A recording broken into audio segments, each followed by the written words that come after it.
Let's get indaba ze-1 KZN TV ifundelo samkiliswa kaNqulunga ngikubingelele mbukeli asikubhekele ihamba phambili osuku namhlanje. Uyakhulu umonakalo womlilo kwelikaMthaniya lihlehlile lokubulawa kwe-MK Party kanti we-ANC ucacisa ngolemeya kwaDukuza. Umnyango wezokubusa ngokubambisana nezindaba zomdabu kuzwelonke usudalelwe ukuthi ke ibalele ku-90 million amarandi umonakalo odalwe ngumlilo ohlasela iKZN yonke. Lokhu kuvezwe ungqongqoshe walomnyango uVelenkosi Nhlabisa ehamba nohulumeni welikaMthaniya uHolo kaNdunankulu Thamintuli kade ke ehambele ehlathini lakwaSaphe empophomeni lapho kushone khona ke abacima imlilo abayisithupha besemsebenzini ngebelasonto. Ungqongqoshe wezokubusa ngokubambisana nezindaba zomdabu kuzwelonke uVelenkosi Nhlabisa uthi umbiko abasawutholile uveza ukuthi umonakalo wemlilo kwaZulu-Natal uzodinga izindodla zemali elinganiselwa ku-90 million amarandi kanti uphinde wakuveza ukuthi bayi-14 abantu asebeshone ngenxa yomlilo kulesifundazwe. Sesutholile ke umbiko ngomhlonishwa uNdunankulu uMphemba ukuthi umonakalo ulinganiselwa ku-90 million rand okuwumbiko wokuqala. Siyafisa ukudlulisa egameni likahulumeni omkhulu ukukhalela yonke imindeni elahlekelwe amalunga la ali-14 sithi akwehlanga olungehliyo esengazuthi bangakwazi ukulondoloza imindeni yabo nesizotha. Uhlabisa uthi ithimba lomnyango lithe chithisa izinkalo zonke zesifundazwe kaZulu-Natal lizama ukuhlanganisa imbiko ezohlonza ukuthi khona yini inhlekelele. Mhlambe lothi ke lishona ilanga uzobe usuqoqwe ndawonye wonke lo mbiko. Uma kungenzekanga namhlanje kuzokwenzeka osukwini lakusasa bese egameni likahulumeni sikwazi ukumemezela inhlekelele kwisifundazwe saKwaZulu-Natal okuzobe sekusho ukuthi ke yonke iminyango kahulumeni ezingeni lesifundazwe nasezingeni likazwelonke izobe seyisondela ukuba inikeze usizo olufaneleyo kubo bonke abantu ikakhulukazi abashelwe izindlu abangenayo indawo bangahlala kuyona. Kanti uHlabisa uphinde wahambela imindeni yezicishamlilo ezishile zaphinda zashona ngesikhathi zizama ukucima umlilo ehlathini lakwaSaphi. Sizibonele einkalweni izinkalo zonke zimnyama ngenxa yomlilo. Kodwa ke ngenxa yobuntu sikhethe ukuthi asihambelele imindeni ukuba sikhalele siduduze ngoba uma uvelelwa ukufa ngalolu hlobo ungalindele ukushiya ushayekile. Xwayise abantu abaziqalela imililo emakhaya. Futhi siphinde sinxuse emphakathini yakithi yonke ezweni lonke jikelele umkhuba wokuthi abantu bashise umlilo abanye bethi bayababela ngoba befuna ukuthi makusho umlilo ungafinyeleli emakhaya abanye bekwenza njena ngenhloso yokuganga. Sinxusa ukuba lesi senzo kasiyekwe ngoba umlilo uyahlubuka bese udala umonakalo omkhulu obungalindelwe. Ezindabeni ze-1 KZN TV ku-Ayanda Dube Simgungundlovu. Katolo kaManchester Richards Bay nyakatho nelikaMthaniya lihlehlisele kumhla zingama-22 kuNtulikazi icala labasola abathathu ababhekene necala lokubulala uThuli Sangweni obelilungu lokuqina le-MK Party eMadlanzini. Umnakwabo omdala kaSangweni uvela ukuthi ke wasebenzisana nendodakazi yakhe kuleli tulo lokubulala nokuyiyona ke yalanda inkabi ayizokwenza umsebenzi wokubulala. Umphakathi ubuphume ngomningi bawe enkantolo kaManchester Richards Bay uzokweseka umndeni walowo belilungu eliqavile le-MK Madlanzini uThuli Sangweni. uSangweni wahlaselwa inkabi emzini wakhe nokubika ukuthi ke bekuyitulo elihlanganiswe umamkhulu owumnakwabo elekelelwa ke nendodakazi yakhe okuyilapho ke ekuyiyona eyalanda inkabi ayizobulala uMofim. Ngemuva kokuthi laba bevelile enkantolo indodakazi ibe isiphenduka ufakazi wombuso nokuyiyo kwezochaza kabanzi ngokuhlanganiswa kwaleli tulo lokubulala umndeni uthi awenemeke ngendlela udaba olusingathwe ngayo. I'm not happy but ke ayikho into engayisho because ngitheme ngifika la ngakhuluma nomseshi uNkosi ngamcelela nje eceleni ngimbuza ukuthi uphume ngaliphi ucinile umuntu okwaze ukuthi engasitsheli ukuthi umamkhulu uzobulala uma wami obehlala nami lapha eSpontshini ebengimthemba ngayo yonke into bekuyena owenza ezinye izinto bengimcela ukuthi ngisize ngazi ekhaya ngambuza umseshi ukuthi ngiphephe kangakanani mina njengamanje nobaba uphephe kangakanani njengamanje uma ukuthi ugcinile uzobe ngaphandle ngoba naye wayekhona kwenziwa yonke lento le waye azi ukuthi kuzokwenziwani driver ngisho inkabo wayibeka le ekhaya le ebulaluma so ezinye izinto uyucabanga ukuthi umthetho wenza ngenye indlela kodwa ke asithembe ukuthi uzogcina ebuyelile ugcinile ngaphakathi. Inkinga isekuthenini lo umntwana omunye obe implicateka la ekhasini indlela kaphume ngayo ayikho right. Ngisho ngabe kuthiwa ukhatha amadili nestate kodwa bekumele ame lapha yanonina nomdubuli uqala ngaphambi kokuba emsusa. Hayi nje evela angangena isidalwe neboxini bekhatha amadili ngale ngaphandle ku wrong lokho. Indodakazi kaMufi ithe akukho ungazwani noma ke ingxabano ebikhona phakathi kwaMufi nomnakwabo ebingaholela kulesi sigameko. Uma akaceli lutho kumuntu uyihlalela kwakhe uma ngekho ku-MK ukwakhe akaze waxabana namuntu akaze nje waya ngisho ekhalkulo yosusa umsindo noma mkhulu bengikho ngxabano umbulalile nje futhi wambulalisa kwenja. Kuke kwasola omunye amadodana ukuthi ke nguye obulale umamncane wakhe. Yebo bekuthiwa umandla akhe kodwa mina knew ukuthi akusiyena.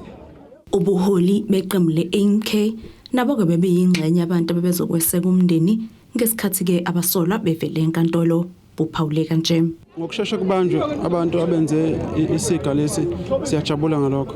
Engikubonile kodwa ngakunothisa nje ukuthi ngesikhathi kufika umsolo ufike ehleli emotweni yamaphoyisa ehleli phambili.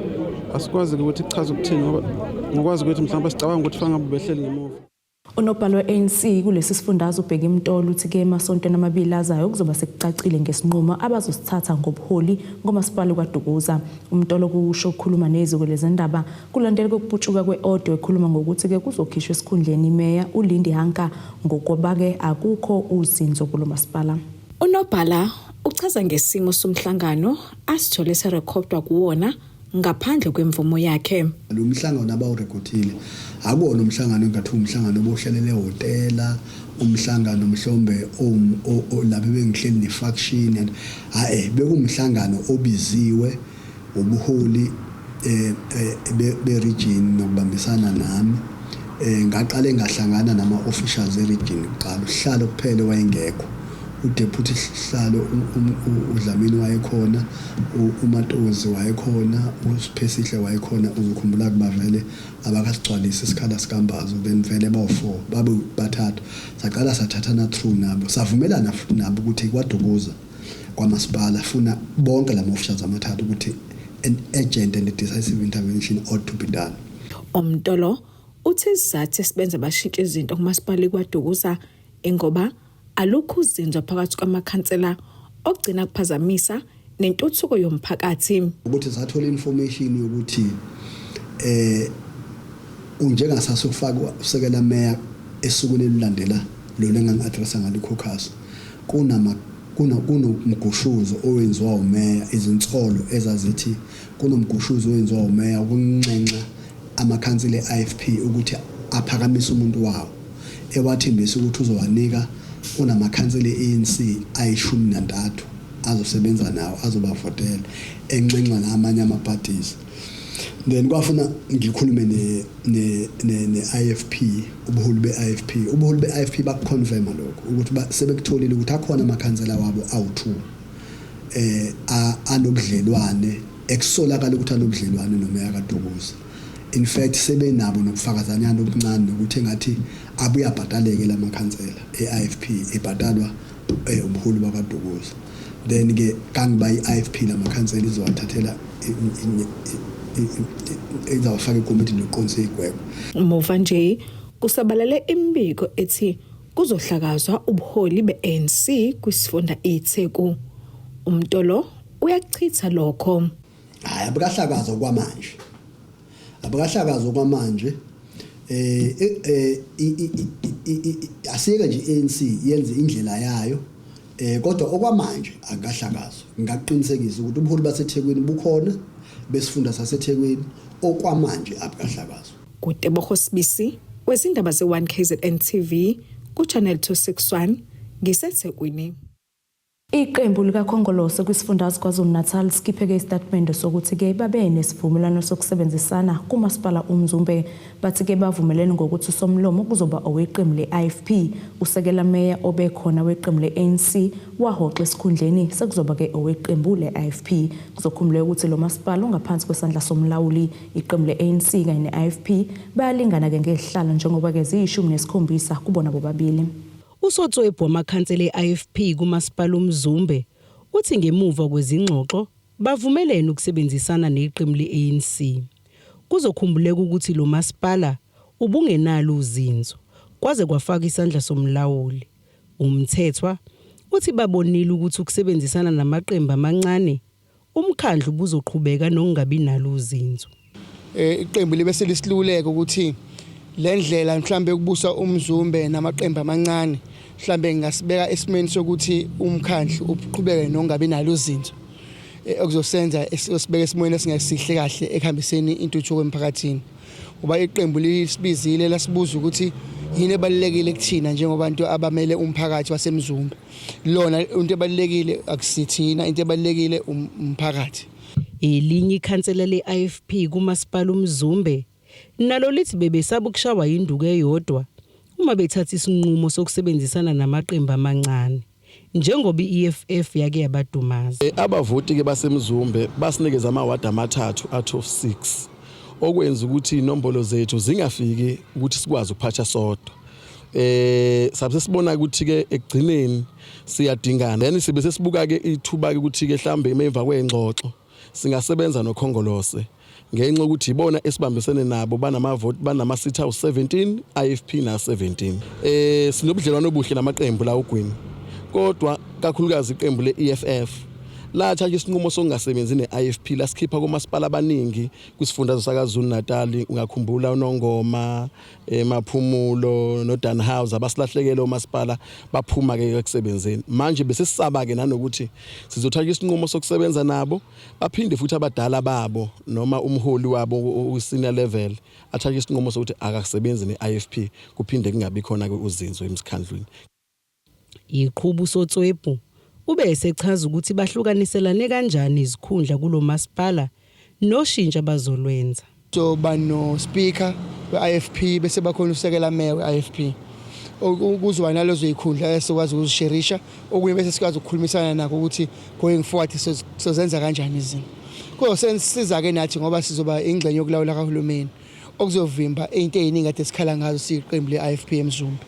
One, ukugamanda kombuso eMzumbe ukuthi kubonakala kube khona abantu ababodwa abangasona abasha baseMzumbe ababonakala bezuza, bese kuthi abantu abaningi bedla ibhizinisi engadliwa abantu abawu-30 abangaphilisa imindeni ewu-30 baqashe lo umuntu ebhizinisini elilodwa akwazi ukuqasha abantu abawu-20, bese yabothi ne-multiplication abantu abaningi kanjani abangazuza abasendaweni yaseMzumbe. Kube into enkulu enye kade sikhala ngazo lezo nenkohlakalo kade yenzeka khona eMzumbe ukuthi kufanele silungise lezo zinto going forward, sibone silungisa kanjani.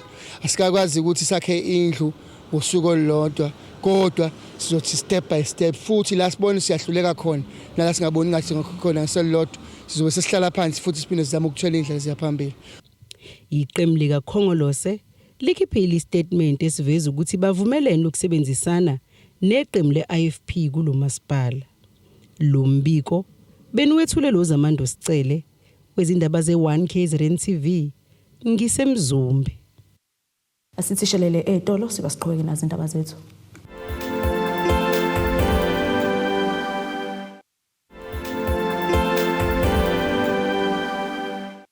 Asikwamukele ke mbukeli usabukele zona indaba ze1 KZN TV nazi ihlokwana kuyizona ehamba phambili. Uyakhula umonakalo womlilo kwelikaMthaniya lihlehlile lokubulawa kwe-MK Party kanti we-ANC ucacisa ngolemeya kwaDukuza. Njengoba ke kuqhubeka ukubungaza kwenyanga yalowo waba ke umengameli wakuleli wokuqala omnyama uNelson Mandela abenhlangano engenza inzuzo isingamandla isingatheka ukuchungechunge lokuhlomisa intsha ngamakhono ehlukene kubalwa ke ukufuya, ukusebenza esitolo esikhulu nokunye. Umsunguli walenhlangano longanicela uthi ke bahlose ukwehlisa ingcindezi kulabo bangasebenzi ukuze bahlale bevivile benze ke kangcono kwinhlolo khono. Ngemuva kokubona amaphutha enziwa iningi uma befaka izicelo zomsebenzi noma ke behluleka ukumelana nenhlolo khono, Inhlangano engenzi inzuzo isingamandla isihlinzeke uqeqesho lwamakhono ehlukene ngenhloso yokuhlomisa labo abangasebenzi futhi ibacije ngamasu okwenza kahle. Umsunguli walenhlangano uyachaza. Njengamanje bakuyimandela Day sizotrain abantu sibatrainela ukuthi bekwazi ukuyongena kuma warehouse. So ikhozi engenzisa manje ikhozi yasema warehouse. So njengoba befunda manje bazokwazi beqeda ukuyofunda bekwazi ukuthi beyinkampani sebeyobhala ama test beyobhala nezinye izinto ukuze bekwazi ukuqasheka. So ngifundisa iwarehouse, ngifundisa ifish farming, ngenza nama online application la so ufundiswa khona ukuthi apply kanjani online, ubona ngani poster mail scam, ubona ngani poster mail legit ngoba iningi izinto ezikhona nobugebengu obukhona.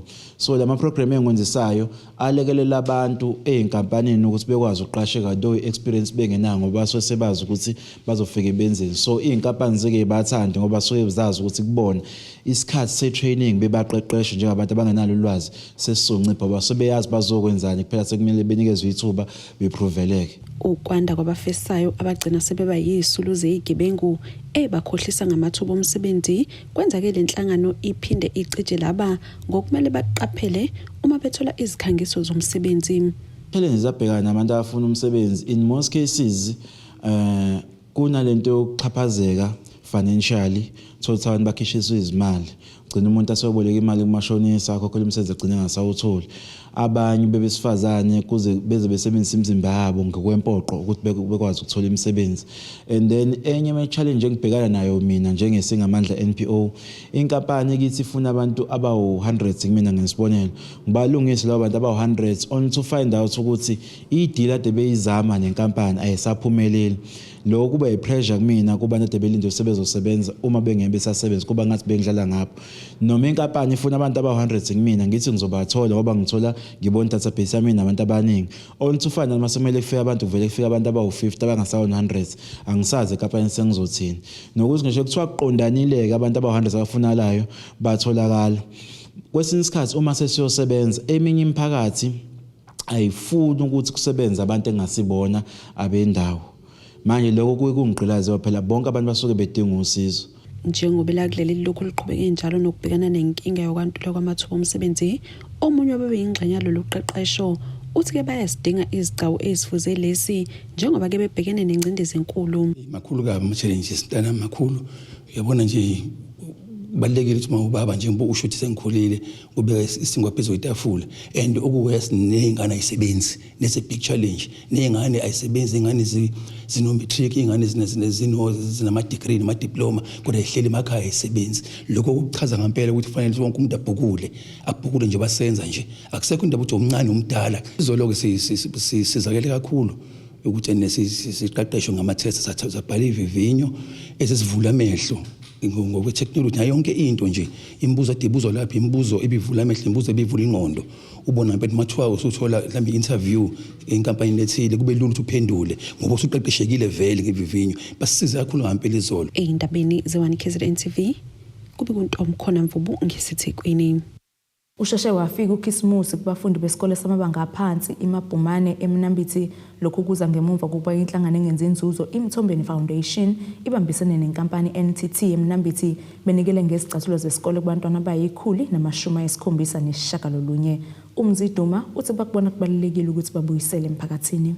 Babonge banconcoza abazali babafundi besikole iMabhumane eMnambithi lokhu kuze emva kokuba inhlangano engenzi inzuzo iMthombeni Foundation inikele ngezicathulo zesikole kubantwana abalinganiselwa ku176 bebambisene neNTT. Ngicela ukudlulisa ukubonga ngibongele abazali Duma Foundation lukuloku enibenzele kona abazali ngicela ukuthi uNkulunkulu abe nani. Ngibonge nakothisha ngibonge nakuthisha omkhulu amandla akhe wonke lawo konke lokho ngicela ukuthi uNkulunkulu abe naye nothisha omkhulu kulokho. Uthisha inhloko walesi sikole uveza ukuba inkinga ababhekene nayo kakhulu njengesikole yiyo kushoda komfanekiswano njengoba abantwana bephuma emakhaya angefani. Sibonga kakhulu kuMthombeni Foundation behlangene neNTT uIsuzu ngokuthi bengene bezosilekelela ngalokho okuncane abasize ngakho njengokuthi banikele ngezicathulo ezingango 179 esoqinisekisa ukuthi lezo izicathulo zifika kulabo bantwana esibabonile soothisha sisigungu sesikole seSMT esikubonile kunye nabazali ngendlela yeSGB ukuthi sozama ukuthi masisindlulisa senze lolo hlelo ngendlela okuzoba yona ezokwazi ukuthi umntwana oswele ngempela agcine sekutholile lokho kumele ngabe yakuthola. Kanti isikhulumi seMthombeni Foundation uMziduma uthi lokhu bakwenzela ukuba begqugquzela ukubaluleka kwemfundo, ukugcina isithunzi kubafundi kanye nothando lwemfundo. Yazi uma ugqoke kahle nawe uyazizwa kodwa uma kukuthi ugqokile impahla yakhe edabukile unayo lokho kulekha iself esteem unyana ube nokungazethembi ngoba uyazi ukuthi nawe lento egqokile ayikho right. So besifuna ukubuyisa isithunzi sinika abafundi uthando ngoba ngiyakwazi kunjani ugqoka icathulo edabukile ngeke ngagqoka, ngiyakwazi kunjani uke esikoleni ngeshirt edabukile ngeke ngagqoka, konke izimo abafundi abake babhekana nazo ngeke ngabhekana nazo sizambeziwe sikakhulu ngoba kunekhatla ukuthi ngesikoleni ngifaka isikhindi neshirt okwakukhakhi ngingenayo even school uniform kodwa ngathi ngeke ngangenayo confidence kodwa ngathi one day I will do something. Ingakho namhlanje sila sizobuyisa ukuzethemba, sizobuyisa uthando kubafundi, sizobuyisa that confidence ukuthi you know what mawuye esikoleni zazi. Khona manjalo weNTT ebamisene neMthombeni Foundation uthi bakubone kubalekile ukubuyisela emphakathini abasebenzela kiwo. We were very privileged to be approached by the Mthombeni Foundation to take on a project and give back to the community. As NTT Motor Group, we do encourage to get involved in the communities where we participate. We've got 54 dealerships in the country, and there's a lot of projects such as this one where we give back to the local community. As far as being here today, it's been absolutely mind-blowing to see the appreciation on the kids' faces. Thobeka Dladla ezindabeni ze1KZN TV ngisemnambithi. Uthishanhloko kwesikole samabanga aphezulu eMpangeni High uSizezwane uthi banethemba lokuthi bazohamba phambili kumncintiswano emibili yomculo wamakhwaya okuyi-South African School Choral Estate Fort kanye ne-ATKV ozoba seJohannesburg kanye naseCape Town. Uzwane-ke uthi yize noma begqugquzela imfundo kodwa nomculo bawubeka phambili njengoba ukwazi ukulekelela abantwana bekwazi ukuziphatha baqoqeke. Isikole samabanga aphezulu eMpangeni High singezinye sesikole esiqhakambisa imfundo, ezemidlalo, umculo nokunye.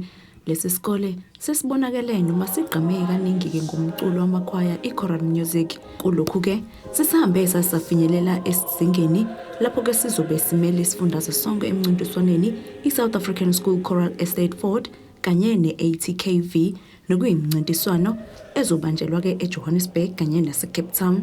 uSizezwane onguthishanhloko kulesi sikole ubonge uxhaso abaluthola kubazali njengoba ethi lokho abakwenzayo kuqinisekisa abantwana ukuthi ke banento abayenzayo ezobagcina bekwazi ukuziphatha. Abazali ke uthi badlala indima enkulu ukuthi lolu hambo lube impumelelo njengoba bexhase ngezimali zezindleko zohambo. Ibonga nje isupport esitholayo kubazali balesi sikole ukuvumela abantwana ukuthi babe ingxenye yama activities anje ngoba siyazi ukuthi it's not just about winning but kuthina it's about ensuring ukuthi abantwana bethu baba nama activities abawenzayo ukubagcina ezintweni engalungile ngoba siyabona kwenzakalani kwi-society yethu. Siyathemba ukuthi bazoba ne-career successful nje empilweni nobanye bangayenza umusic kodwa siyazi ukuthi bayoba nayo into eseceleni abakwazi ukuthi basize empilweni njengoba sibheke eCape Town.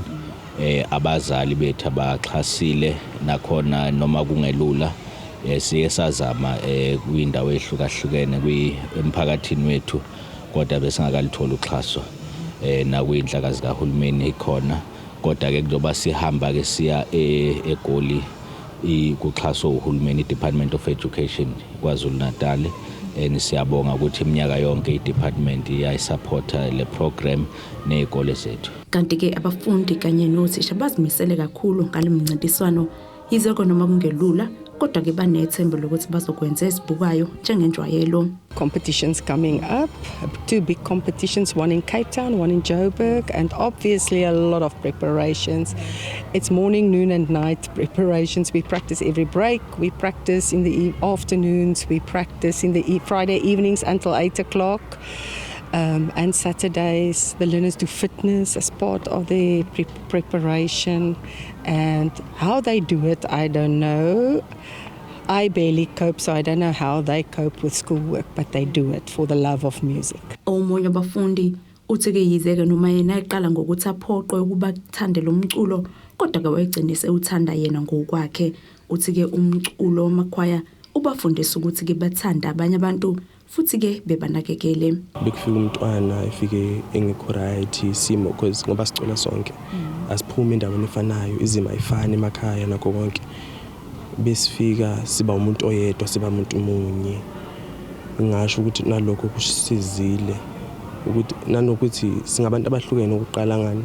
So kuyasiza ukuthi besiphumela ngaphandle sobona umhlaba so sizakala kanjani hlangana nabantu abahlukene emavasithi nakho konke. Siphinde futhi sayitolo sibe siqhubeke nazo indaba zethu.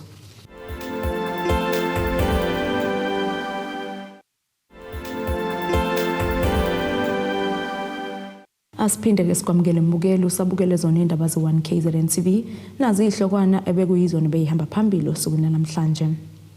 Uyakhula umonakalo womlilo kwelika Mthaniya lihlehlile lokubulawa kwe-MK Party kanti we-ANC ucacisa ngolemeya kwaDukuza. Ake sibheke ngosini yezomnotho.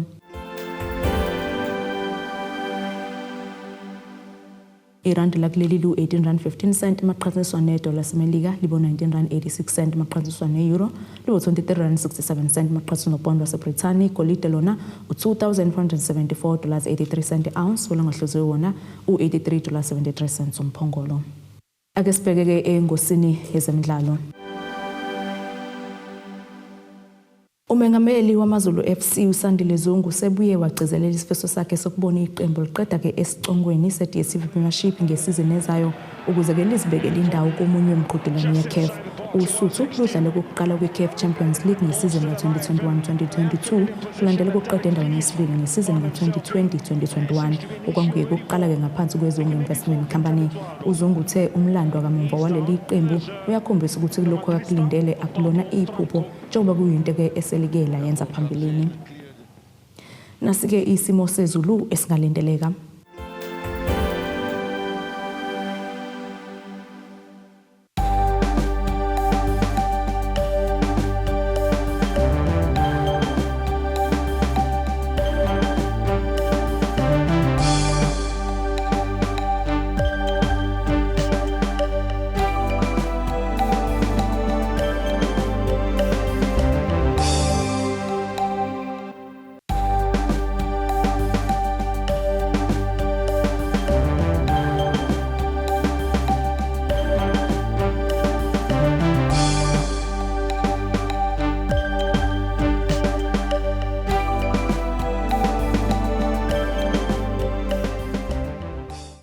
Bukelike ziyaguqa besikuphathele zona osukwini namhlanje nenawe kahlangane kusasa futhi ngase isikhathi esifanayo nisale kahle.